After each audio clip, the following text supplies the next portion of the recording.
Hello guys, welcome back to Mastic Research and Analysis Wing. So because of exit poll we have seen very big massive up move, काफ़ी बड़ा gap up. आज से पहले हमने देखा नहीं Nifty में इतना बड़ा गैप अप.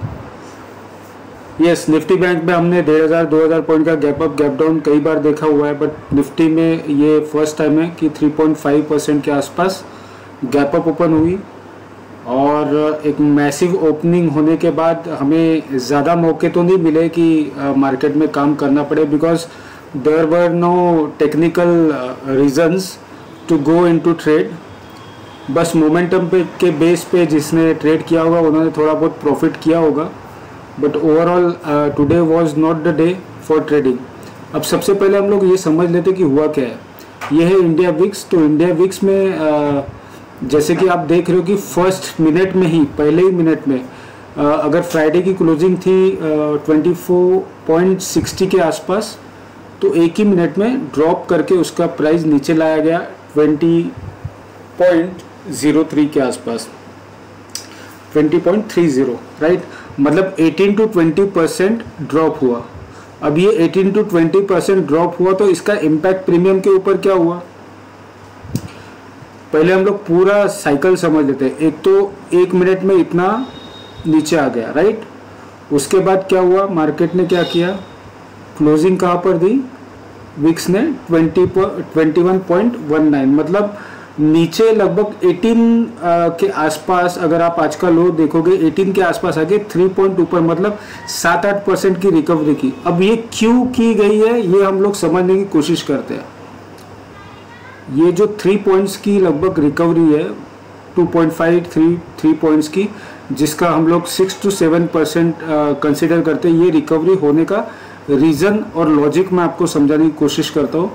अगर आप देखोगे ऑप्शन चेन में जाते हैं, निफ्टी के अगर फ्राइडे के प्रीमियम्स आपने देखे होंगे तो एट द मनी जो ऑप्शन था, लाइक आज की क्लोजिंग कितनी है 23,250 के आसपास, तो ये जो ऑप्शन का प्रीमियम था दैट वाज अराउंड 450. मतलब एट द मनी ऑप्शन हमें उस समय बाय करना पड़, अगर फ्राइडे हम बाय करते तो 450 के आसपास मिलता था. बट ये ड्रॉप होने के बाद अगर आप फर्स्ट हाफ ख़त्म होने के बाद अगर ये प्रीमियम चेक करते थे तो लगभग 300 के आसपास ये प्रीमियम आ चुका था. मतलब लगभग 150 पॉइंट्स का प्रीमियम ड्रॉप हुआ, ठीक है. और क्लोजिंग में फिर से विक्स को रिवर्स करके 2-3 पॉइंट्स बढ़ा के इसका प्रीमियम फिर से बढ़ाया गया. मतलब प्रीमियम को ड्रॉप भी किया, प्रीमियम को स्पाइक भी किया गया, ठीक है.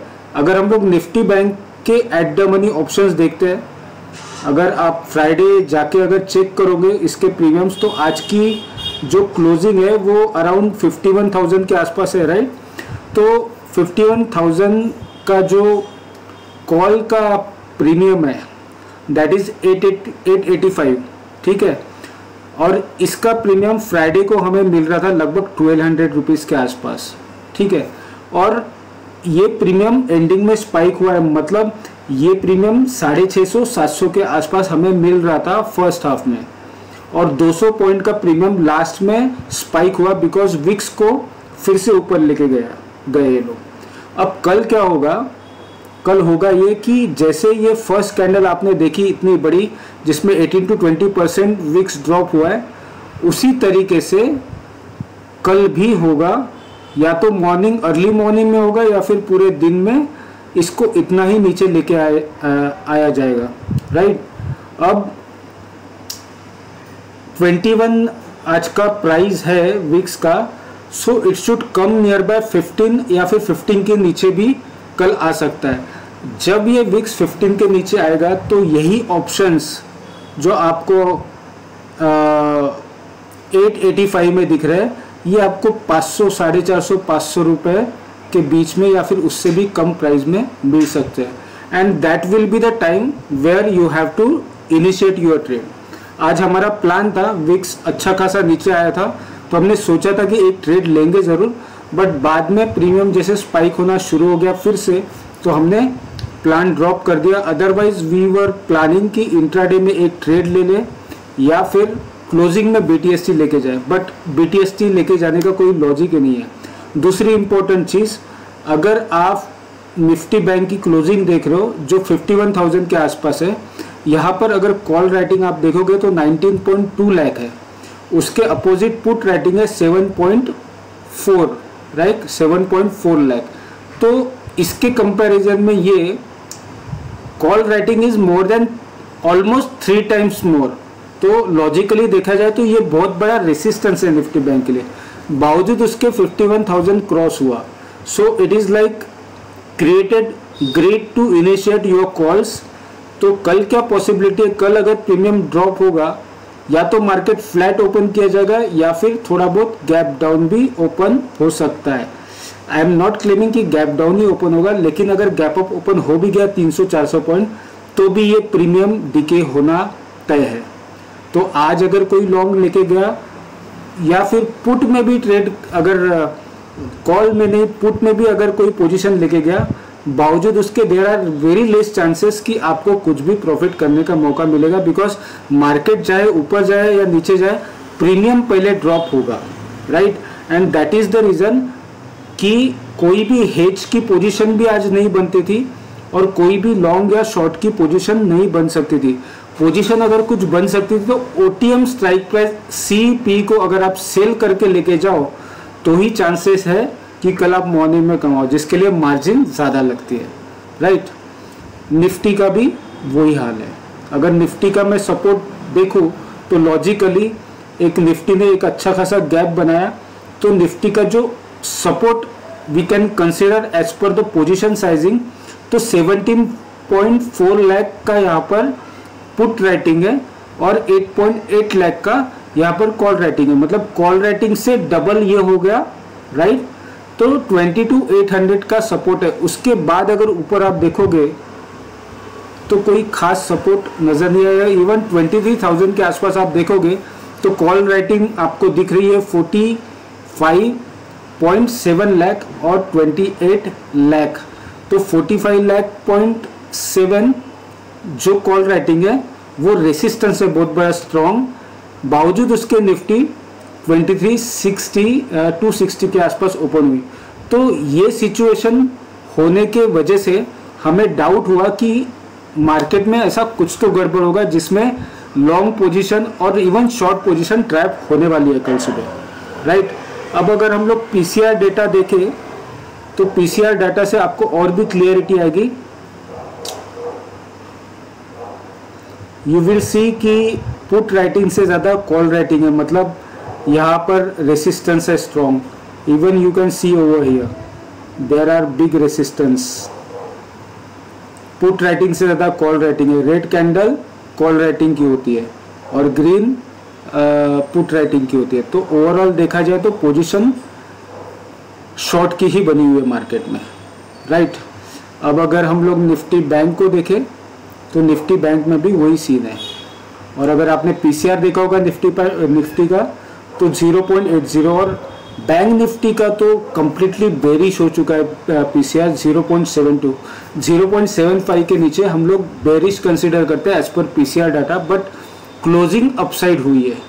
और अगर आप पोजीशन देखो 51,000 पे तो इतनी बड़ी कैंडल है कि कॉल राइटिंग का तो कुछ मतलब कॉल राइटिंग ही ज़्यादा है, 19.21 लाख एंड पुट राइटिंग सिर्फ 7.39 लाख है।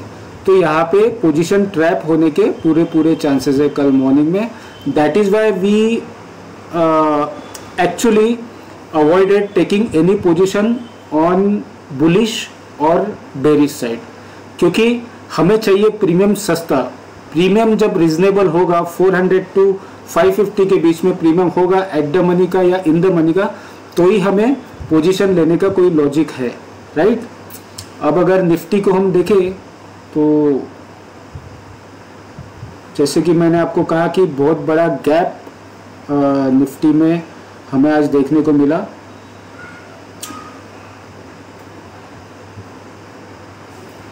अगर हम देखने जाए तो इतना बड़ा गैप हमने इससे पहले देखा नहीं है। तो मार्केट हुआ ऊपर और टॉप से सेलिंग आई, सेलिंग आने के बाद मार्केट ने पूरा दिन साइडवे रिएक्ट किया एक लो बनाने के बाद, फिर एंडिंग में थोड़ी सी रिकवरी आई, राइट।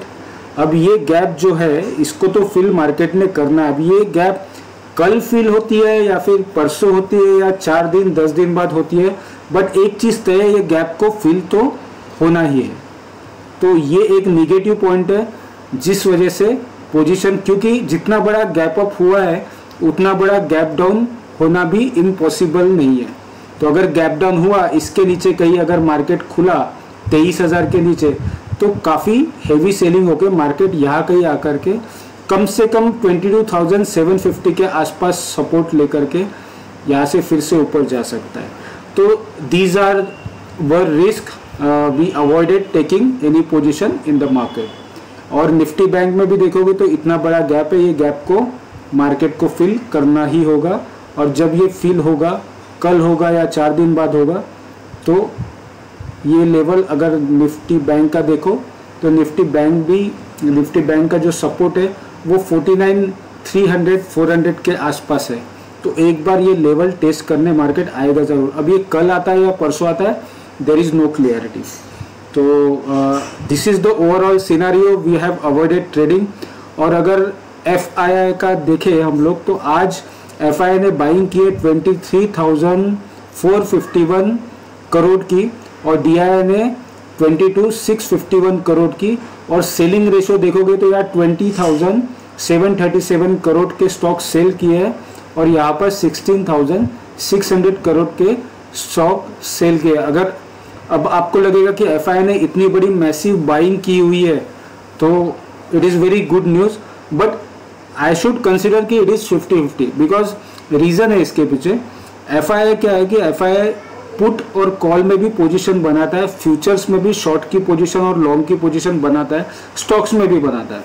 लेकिन DII को ये अथॉरिटी नहीं है। DII को सेबी ने, मतलब एक्सचेंज ने जो अथॉरिटी दी है वो इसी चीज़ की दी हुई है कि वो सिर्फ स्टॉक में इन्वेस्टमेंट कर सकते हैं, ये आपको पता होगा। लेकिन FII को फ्लेक्सिबिलिटी है, they can invest into options, future and even into stock.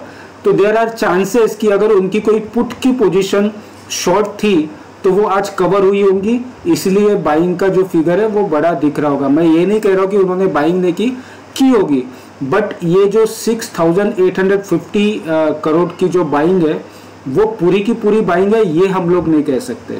अब FII की बाइंग जेन्युइनली हो रही है नहीं हो रही है, ये हमें कैसा पता चलेगा? आने वाले 2-3 दिन में अगर ये बाइंग हमको प्लस में आते हुए कंटिन्यूसली दिखेंगी तो ही हम लोग ये चीज़ को कंसिडर करके चलेंगे कि FII लॉन्ग होने जा रहा है और मार्केट फिर कंप्लीटली बुलिश होगा। क्योंकि FII का जब तक लॉन्ग का पार्टिसिपेशन मार्केट में नहीं होगा, मार्केट ऊपर जाएगा नहीं। FII का रोल बहुत ज़्यादा इम्पोर्टेंट है मार्केट को ऊपर पुश करने के लिए। So overall scenario is front of you. I am not going to say कि कल मार्केट क्या ओपन होगा, क्योंकि there are no particular level as per exit poll, everything is bullish. But आज एक बड़ी रैली होने के बाद, जो रैली रिजल्ट के दिन होनी चाहिए वो रैली आज होने के बाद कल के रैली में क्या होने वाला है ये हमें कल देखना होगा और राइट टाइम एंट्री और एग्जिट के लिए ट्रेड को प्लान करना होगा। I hope you like the video, you can smash like button and you can share with your friends and relatives and you can subscribe the channel. Thank you so much. Have a great day.